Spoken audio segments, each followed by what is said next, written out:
within a group? Um, well, I would say conflict within a group probably happens more often than conflict with the manager. Yeah. Okay. Yeah, that really, I think the key there is to make sure people talk. Um, in my experience, when you have conflict like that between groups or within a group, what happens is folks tend to kind of isolate themselves, and then it just kind of festers. Mm-hmm. And so the more that those folks can talk and work through those elements, whatever the cause of the conflict is, usually on their own. I mean, I normally try to stay out of Yeah. it. I mean, even if it's, when it's brought to my attention, I mean, my normal style is to try and facilitate a way for them to get together, or basically force them to get together to talk, Mm-hmm. because I'm not going to be the middleman. Right, right. And so, but if there's, if there is some aspect of it that I need to address in terms of, a specific job duty that needs to be clarified or things like that, I'll do that. But that usually only occurs if the problem really kind of persists over a certain period of time. So if it's not work related and it doesn't impact individual performance, it's more of a personality clashing. How do you fix that? Or do you? You just, or do you just... Normally those conversations just, I don't know. It all depends, because folks are just totally different. Some folks have, a lot of their circle of friends come from work. Yeah. I don't, that's not me. I don't normally do that. And so when that situation happens, it's usually because something like that. They've developed a friendship or something outside of work, and then something has happened outside of work that, just like friends, just Right. a neighbor or something like that, just where some kind of conflict has come about, outside of work, and so now there's a friction between them at work just because they're there together all day. Mm-hmm. And that's one of the big dangers I've always seen about it. I've tended, I do have some friends at work that I'll do stuff outside of work with, but it's pretty selective. Yeah. And you've just got to be really careful. And so that tends to be my guidance when those kinds of things come up, either to just give yourself some distance, don't call them, don't, let this, let time kind of, heal whatever rift you've got. Given that, I mean, yeah, you've got to be here. I mean, Right. unless somebody's going to change jobs over the thing, Right. there's, and then that really, again, that's not work related, so it's hard to really accommodate something Mm-hmm. like that. Yeah. So more often than not, the guidance, the advice that I give them is, just let it pass. Just stay away from them, give them their space.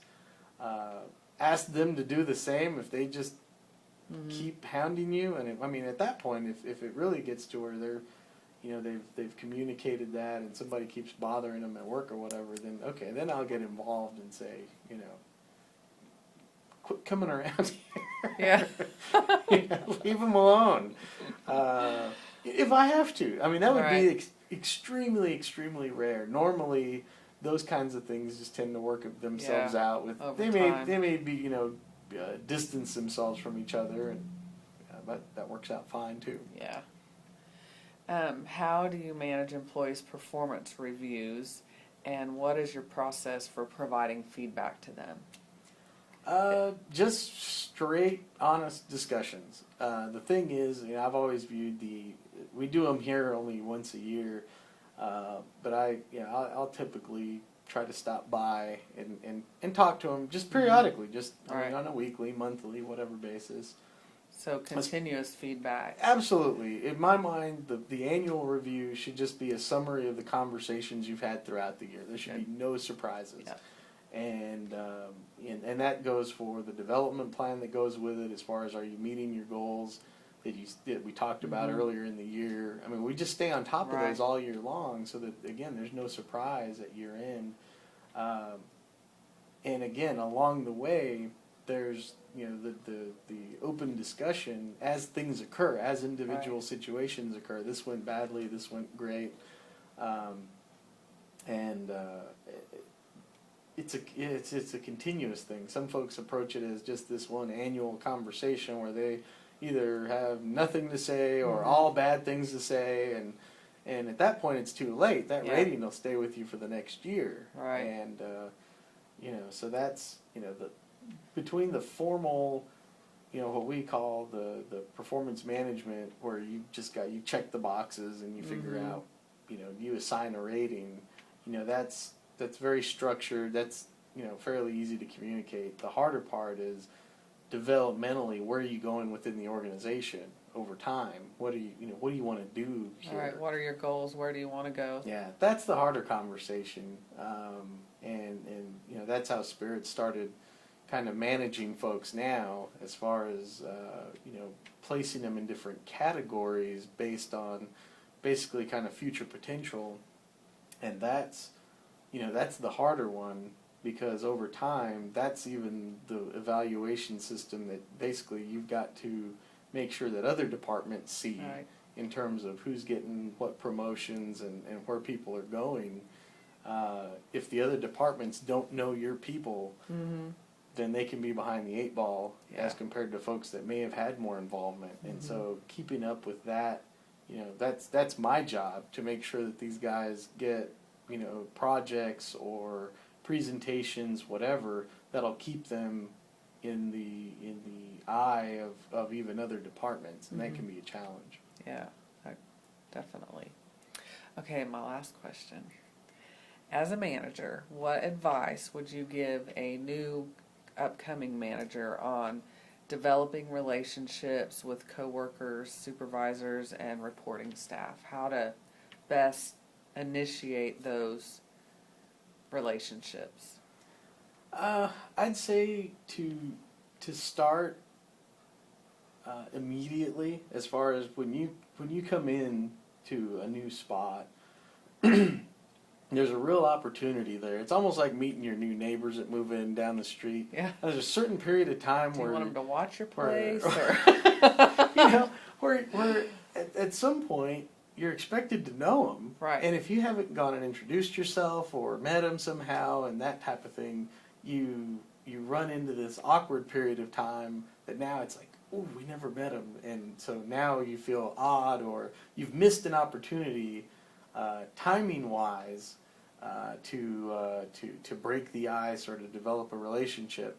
And I think that can be kind of the natural tendency for a new manager, is to just kind of let things go, as far as, you know, kind of be on autopilot, and you never develop those relationships. And so I think that when you first start is the key. How you start will set the tone for how you manage those folks going forward. And so once you've broken the ice, really, I'd say to really observe the dynamic in the group and pay attention. Know how people work, know their, you know, just basically what motivates them, you know, what their styles are.